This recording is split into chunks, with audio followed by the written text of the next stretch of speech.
Ora, a solidão é vista como impossibilidade de interação e conversa, ora, a solidão é vista como falta de sentido para a vida, ora, a solidão é vista como não sentir-se amando e se amado, né, que é onde entra a trama do amor.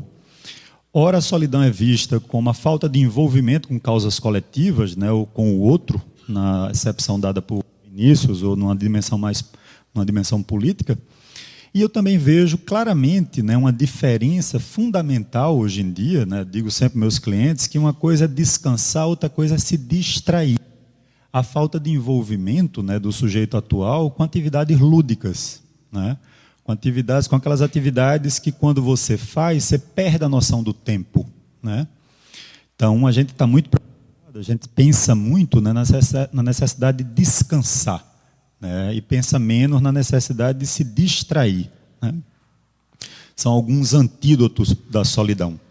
Mas deixo marcar, né, como provocação para o debate, a ideia do cultivo do ódio na política, como um elemento que afasta, como um elemento que isola, pode até criar as tribos, né, que se juntam, né, em prol do embate com o outro, mas eu acho que no final das contas cria mais isolamento e solidão do que laço, né?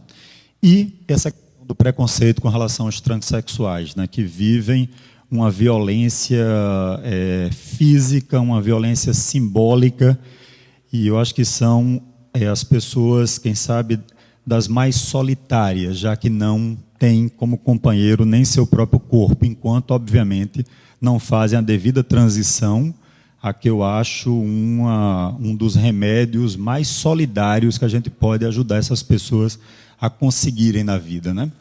É impressionante os relatos dele, eu acompanhei já uns 3 ou 4 casos no consultório.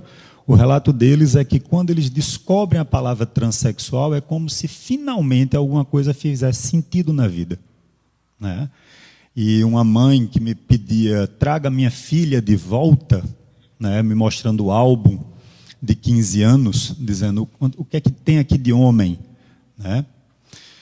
Ela disse, eu passei a ficar mais tranquila quando eu vi pela primeira vez meu filho sorrindo à toa. Eu nunca tinha visto ele sorrindo à toa. Depois que ele começou a terapia hormonal, eu o vi sorrindo à toa, né? Gostaria de perguntar a vocês sobre esse mundo que a gente vive, né, hiperconectado, e como é que a solidão encontra espaço num mundo como esse? Facilita, mas aumenta o vazio. Bom, com relação a essa pergunta, né, que é tão presente, né, tão atual, eu tenho muito medo de fazer julgamentos a respeito dessas coisas novas que surgem, né, como tecnologia, etc. Já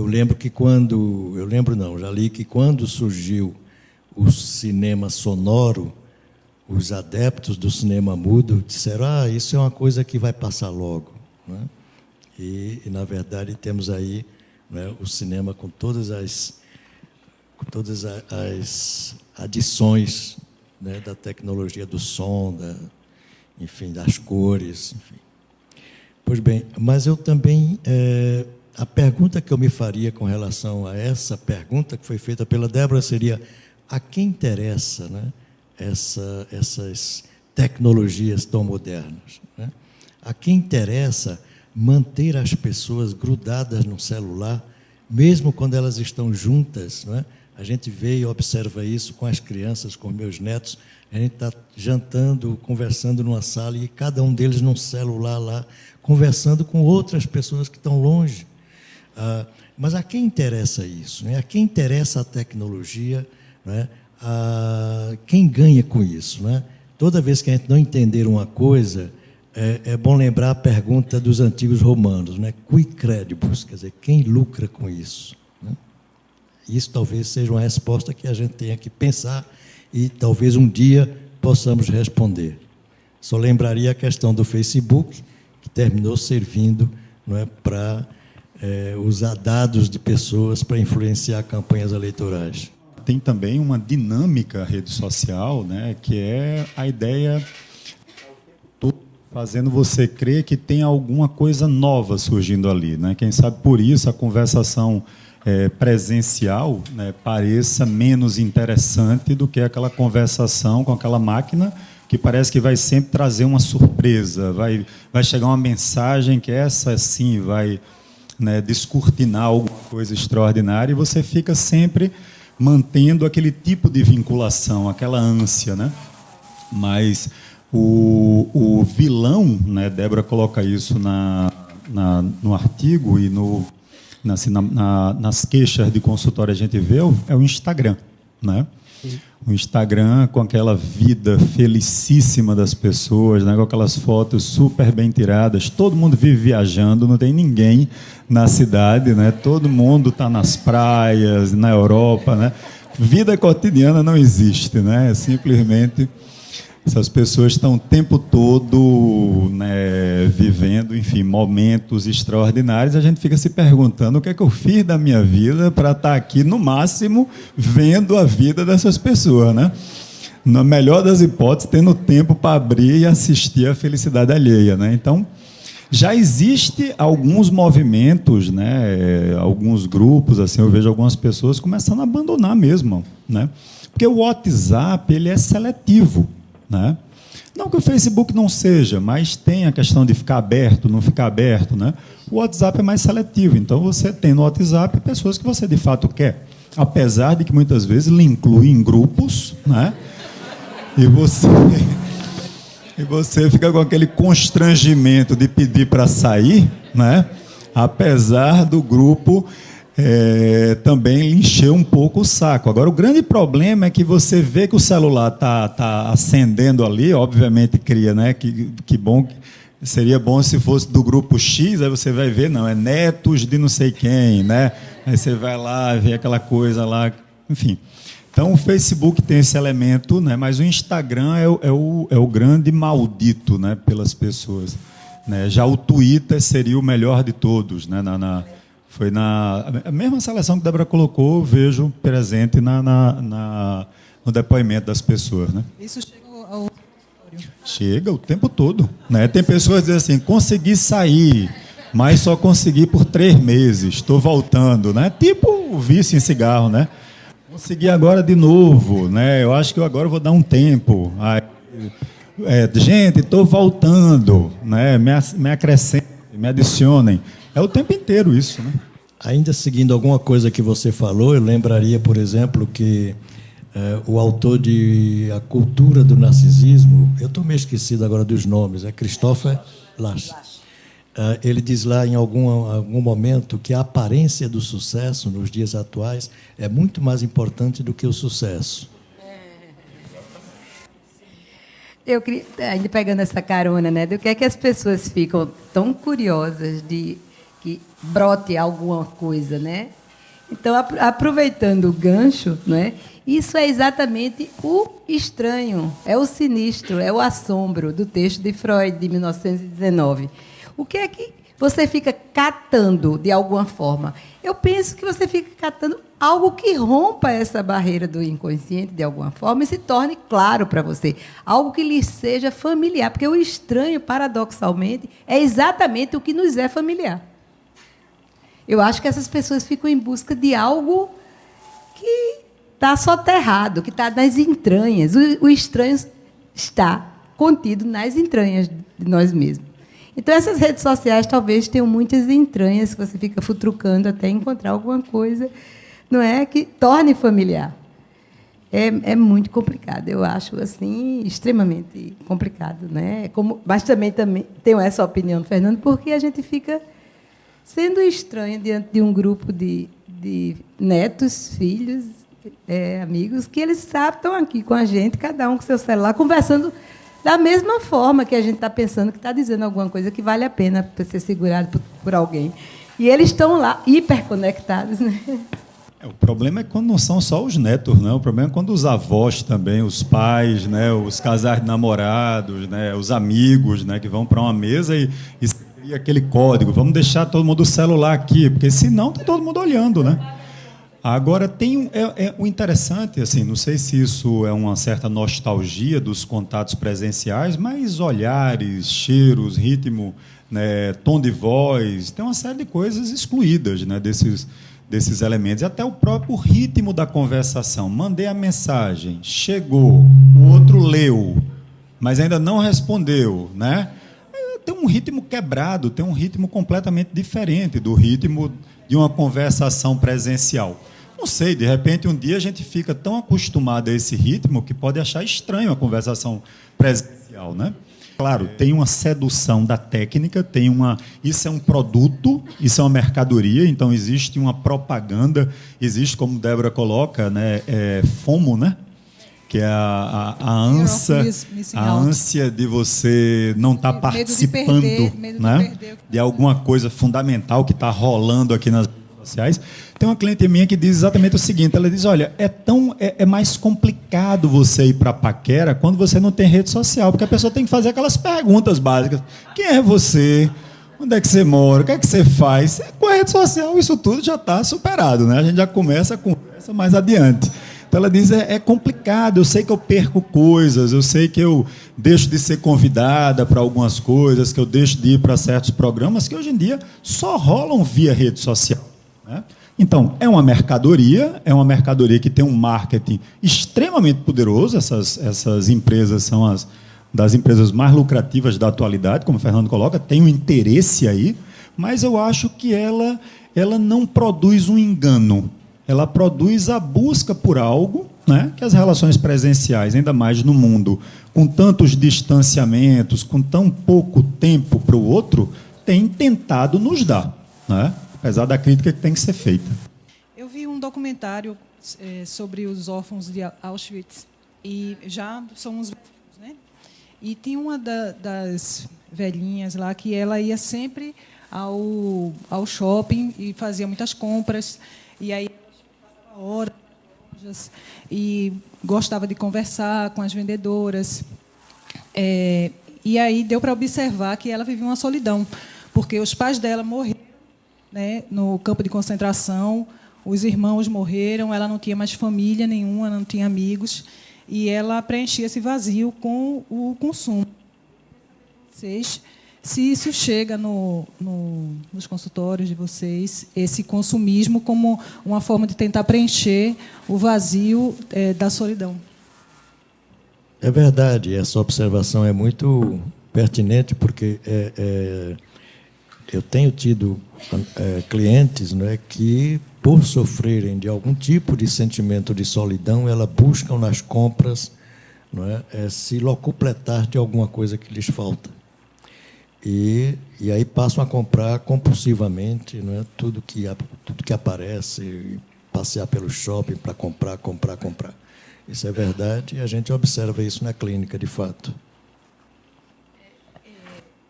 É mais um fator aditivo, né, da sociedade atual que a gente vê. A solidão do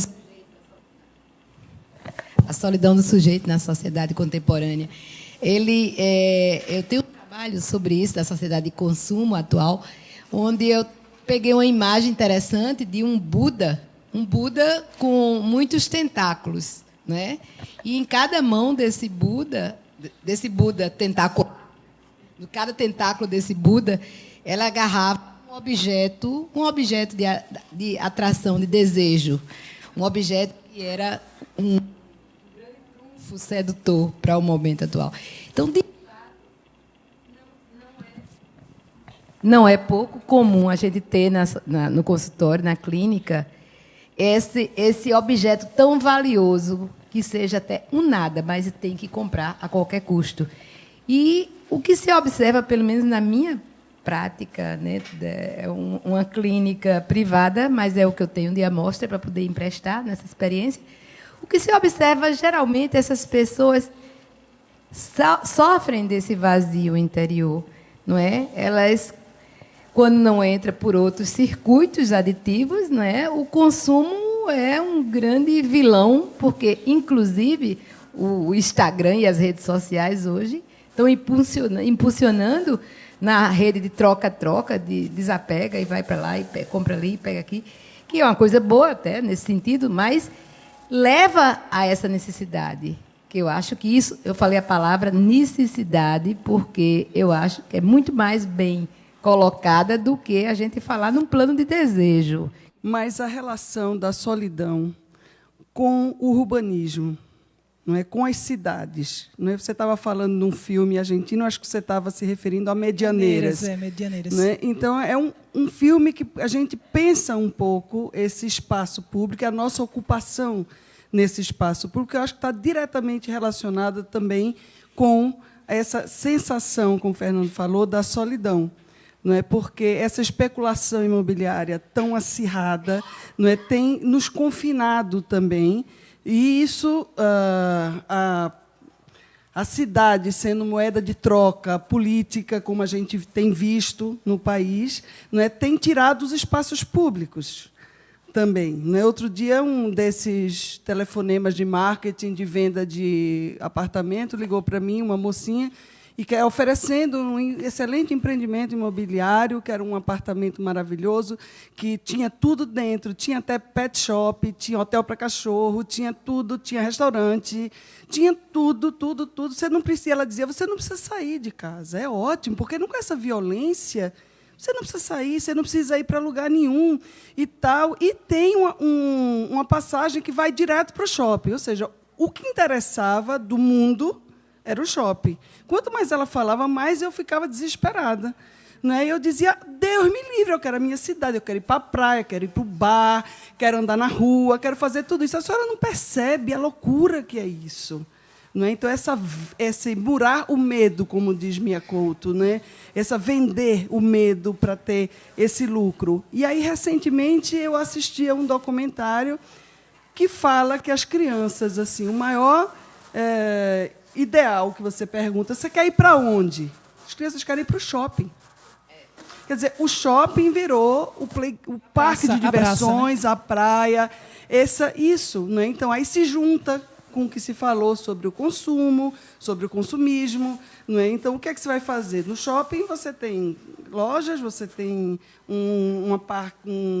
aquele cheio de barulho, como é de Game Station, não é? E compras. Então, você aprende desde cedo que é isso que você tem que fazer para se divertir. Então, está tudo muito interligado. Não é? Você percebe que a ocupação do espaço, o cinema tem feito uma denúncia, principalmente o cinema pernambucano, uma denúncia muito grande, muito importante, não é, sobre a relação das pessoas com as cidades. Não é? Então, e movimentos, vários ocupes no Brasil têm denunciado essa questão, não é, também política. Então, acho que é algo que a psicanálise e a sociedade precisa perceber essa relação que há entre tudo, consumismo, vazio, solidão, urbanismo, direito à cidade, não é? Então, e até esses apartamentos, né, que são minúsculos. Você vê o apartamento, a mesa é uma mesa para uma pessoa, duas pessoas. Então, como é que você vai levar os seus amigos, como é que você vai, né, a família para compartilhar ali, né, um jantar, um almoço? Ele já é pensado para a pessoa virar uma pessoa solitária, né? O capitalismo, ele impacta nessa solidão, porque as pessoas estão muito competitivas, a jornada de trabalho longa, né, o trânsito também termina complicando aí o dia a dia, né, do cidadão, como você mesmo falou, né? Só tem 7 horas ali de descanso. Eu queria saber se há esse tipo de reclamação também que você identifica, que é esse modo de viver do mundo capitalista. Essas dimensões, na verdade, a gente tem uma série de vetores. Se a gente for começar a traçar, né, a gente vai ter essa questão do urbanismo, eu acho que ele é fundamental. Claro que a gente tem que ter um cuidado para não cair na nostalgia da época de ouro, né, quando tinha terreno baldio, né, mas existia, sem dúvida, uma coisa que é, digamos assim, se não é universal, pelo menos é um valor compartilhado há séculos, né? Que é o valor da convivialidade. Né? As ruas eram um lugar de estar antigamente. Eu ainda vivi no tempo em que você se orgulhava em falar da sua rua, né? Em que você tinha vizinhos constantes, coisas que você não tem mais hoje. Os vizinhos estão hoje, não estão amanhã, né? Em que você tinha ações coletivas na rua, por exemplo, festa de São João, você fazia na rua, alguns torneios esportivos você fazia na rua. Na minha cidade do interior, né, em Floresta, eu me lembro uma vez quando a gente ia de casa em casa nas ceias natalinas, né? Entrava numa casa, entrava noutra, ia aqui, acolá, turmas enormes de pessoas.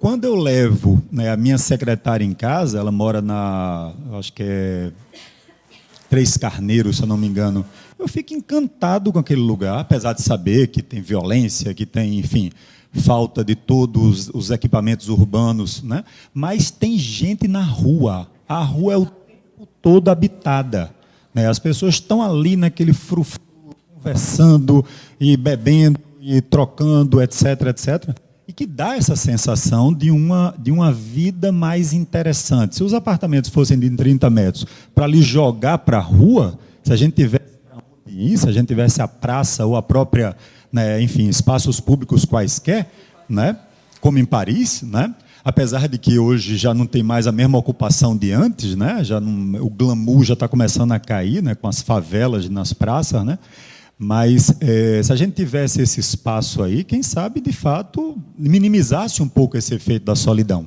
né. Eu passei um tempo morando em Piedade, né, e vindo trabalhar aqui no Espinheiro, eu fiz uma conta que eu passava 23 dias por ano dentro de um carro. Era quase um mês no trânsito, né? Dos 12 meses, eram 21, 22 dias. Né? E é Recife. Imagina São Paulo, imagina Rio de Janeiro, outras cidades. Então, trânsito. Quando você diz assim, o capitalismo, sem dúvida nenhuma, esses ideais de autorrealização, esses ideais de felicidade, né? Uma marca capitalista, a gente não conhece muito bem como poderia ser outros mundos, né? Mas esse aí, não há dúvida de que ele isola as pessoas, ele cria essa sensação de um outro que ou é um estranho, ou é um concorrente, ou é um obstáculo para a sua vida, né? Então, acho que junta questões urbanas, junta questões econômicas, junta questões culturais, políticas, como agora esse problema seríssimo, né, da gente viver rompendo com as instituições, golpe em cima de golpe, uma briga desgraçada, as pessoas não conseguem mais discutir, né, política adequadamente, não conseguem mais ouvir o outro, né? Então, acho que a gente vive uma série de elementos complicadores. Agora, ao mesmo tempo, quando se coloca o tema em discussão, a gente é capaz de lotar esse auditório e ficar até quase 10 horas da noite trocando ideias. Ou seja, não existe apenas uma tecnologia. Né? A gente tende, às vezes, a olhar o mundo contemporâneo como se ele fosse um declínio de tempos de ouro do passado. Né? Caligares é um dos que bem denunciam esse tipo de raciocínio. Né? Quem sabe a gente precise aprender a viver um pouco com alguns elementos desse novo mundo. Agora, que me choca, né, ver as ruas como lugar apenas de passagem, um lugar de violência. Né? Quando joguei ainda a bola no meio da rua, me choca. Mas, né, minha filha, por exemplo, adora ir para o shopping. Quem sabe porque lá ela vê os pais tranquilos. Né? Tranquilos no sentido de é um lugar seguro. Né? Não está, pega na mão, cuidado com isso, olha o carro, olha tal coisa. Né? Então, os shopping centers podem precisar ser aproveitados nesse sentido. Né? Não sei, eu acho que a gente precisa repensar um pouco o que é o espaço urbano, né? E esses movimentos Ocupa são fundamentais nesse sentido, mas alguma coisa dessa trama, tal como está, precisa ser aproveitada e precisa ser redescrita, ressignificada, senão a gente vai viver como nostálgicos, né? Isso também gera um certo imobilismo, né? O mundo antigamente é que era bom, de hoje é apenas de luta. Aí fica parecendo, quem não tem uma vocação maior, né, para a política e para a luta, fica meio... Deixa aqui nos meus 30 metros quadrados quieto, que eu vou descansar, que amanhã eu tenho que enfrentar novamente minha trajetória, né, minhas 6 horas, né, livres. Então, eu acho que a gente tem que encontrar formas aí intermediárias, formas alternativas de viver com o mundo que a gente tem. Dos apartamentos hoje serem tão grandes. Quer dizer, falar num apartamento de 50 metros hoje é luxo, né? A pessoa senta na sala e abre o guarda-roupa da porta sentado, não tem? Na adolescência, eu tinha como guru o Erich Fromm. Não sei se quem não gostou, né? E então eu li quase todos os livros dele. E um deles intitulava-se A Anatomia da Destrutividade Humana. E o Erich Fromm, por ser culturalista, ele não concordava com a noção de pulsão de morte. Ele achava que o homem não tinha essa pulsão inata, a pulsão de morte. Ele achava, a partir dos estudos sobre animais, ele achava que os animais, de modo geral, da mesma espécie, só brigam e matam por espaço. Né? E então, eu não sei se isso já era uma profecia do Erich Fromm. Quer dizer, se as revoluções socialistas não deram certo, talvez um dia os homens vão fazer uma guerrilha, né, para ter espaço na cidade. Né? Porque eu acho, sinceramente, que isso é um incentivo do sistema, não sei se capitalista, ou neocapitalista, liberalismo, mas é um sistema econômico dominante que a gente não sabe nem quem manda nesse sistema, né, se são os presidentes dos países mesmo, mas há um sistema dominante que, a meu ver, está tentando destruir a família e criando um certo individualismo nas pessoas. Né? Os apartamentos são feitos para a pessoa morar sozinho. Né? As famílias, antigamente, um pai de família sustentava 10 filhos. A mesa de jantar parecia a mesa do rei Arthur. Né? Hoje, a mulher tem um filho e olhe lá. Né? Quer dizer, e o casal, os dois têm que trabalhar para sustentar a família, né, de um filho. Porque se um deles não trabalhar, a coisa já complica. Então, parece haver uma orientação, né, uma intenção de destruir a vida familiar. É um por todos, né, cada um por si, né, para viver e sobreviver.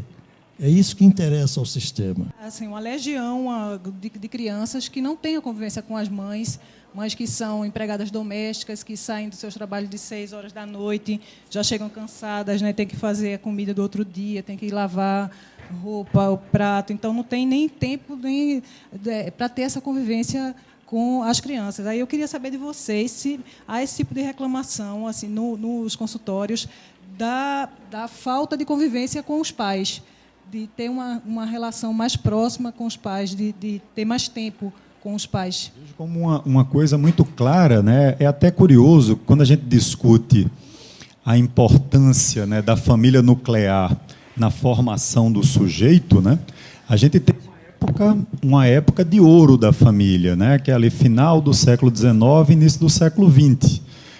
Curiosamente, as nossas teorias psicológicas, psicanalíticas, elas foram montadas exatamente na primeira metade do século XX.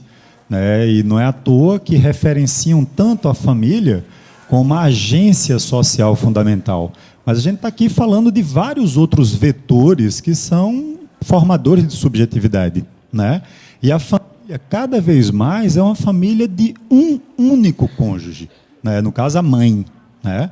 Com seus filhos. Eu não tenho estatística, mas é quase que o grosso das famílias é compostas apenas de mãe e um ou dois filhos. Né? Então, é incrível que ainda haja no consultório, né? Apesar de que o consultório, pelo menos o meu consultório, é um consultório privado, então, enfim, termina tendo um acesso maior de pessoas de classe média, mas é impressionante que ainda referenciem tanto pai e mãe. Né? Chama atenção. Né? Como é que numa família tão desgastada, né, tão prejudicada por tempo, por ambições profissionais, ideais de autorrealização, etc., ainda haja uma referência tão forte, né, ao que papai fez, ao que papai deixou de fazer, ao que mamãe fez, ao que mamãe deixou de fazer. Né? Ainda é um discurso muito impregnado, né, no diálogo dos clientes, né? Apesar de rede social, né, política, questões de gênero, enfim, questões de sexualidade e outras tantas, passarem a serem móveis também fundamentais. Né? Mas a família, eu diria que dos anos 80 para cá, né, com a privatização da vida, né, mesmo quando você tem família formada, o tempo de convivência, né, é muito restrito. É muito restrito. E, às vezes, não é só porque os pais estão trabalhando muito, não. É porque as crianças meio que desinvestem também dos pais. Né? Os jogos e os videogames e as coisas do gênero parecem ter mais importância do que ficar batendo papo com o pai, do que ficar brincando com o pai. Então, tem uns pais com seus ideais de profissionalização, de sucesso, de uma série de coisas, né? Com seu cansaço cotidiano, né? Que é mais do que só do que a gente reclama hoje em dia, né? De cansaço e falta de tempo. E tem as crianças com seus interesses próprios. Né? Então, acho que tem um desencontro aí muito forte. É que muitas vezes a solidão ela é fruto de um isolamento derivado dos seus fantasmas, né? Dos fantasmas de cada um. Né? Ela não é necessariamente uma solidão fática. Né? Não existem pessoas com quem eu possa conviver, não existem pessoas com quem eu possa dialogar, não existem pessoas que me queiram bem ou que eu queira bem. Não, às vezes tudo isso existe. E eu tenho meus fantasmas. Né? O fantasma de, não, ela gosta de mim por pena. No fundo não gosta. Né? Não me chamou porque não queria que eu fosse. Não é porque eu não estou nas redes sociais. Né? Ou me chamou, mas na verdade não me deu a devida atenção. Eu posso construir, né, a partir dos meus fantasmas, né, meus fantasmas neuróticos, eu posso construir uma série de obstáculos que me levam à solidão, mesmo estando acompanhado. Né? E, às vezes, essa solidão se transforma, de fato, em isolamento, por força desses elementos internos, né?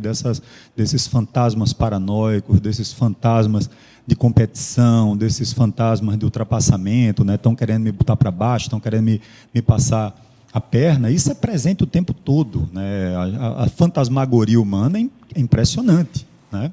Então, essa solidão aí que aparece nessa angústia, ora sob a queixa de solidão, ora sob a queixa de infelicidade, sob a queixa enfim, transtornos alimentares, insônia e coisa do gênero, essa solidão é exatamente o nosso dia a dia de trabalho. Né? Essa angústia aí é nosso dia a dia. Agora, às vezes, o que a gente, por exemplo, hoje mesmo eu estava ouvindo uma cliente, ela tentando conseguir uma saída com um cara, né? Ela dizendo que aprendeu a fazer um risoto de alho poró, né? Muito bom. Ela me dando a receita lá, dizendo como é que estava fazendo, né? E ela dizia, olha, mas ele diz, vamos marcar. E ela diz assim, vamos marcar. E aí, eu tenho de segunda a tal dia livre, vamos marcar. E ele diz, vamos marcar. Né? E ela diz, nesse final de semana também estou disponível, né? E aí, o que acha do jantar? Bora, vamos sim. Carinha, florzinha. Aí ela bota carinha, coraçãozinho, né? Ele só botou carinha, não botou coraçãozinho, não botou florzinha. Aí ela bota lá. Enfim, ela com aquela dificuldade de chegar lá, de tentar, e aí ela dizia, também eu só vou fazer mais essa. Se ele não me der retorno, eu desisto. Agora ele vai fazer aniversário daqui a tantos dias. Eu devo mandar uma mensagem para ele.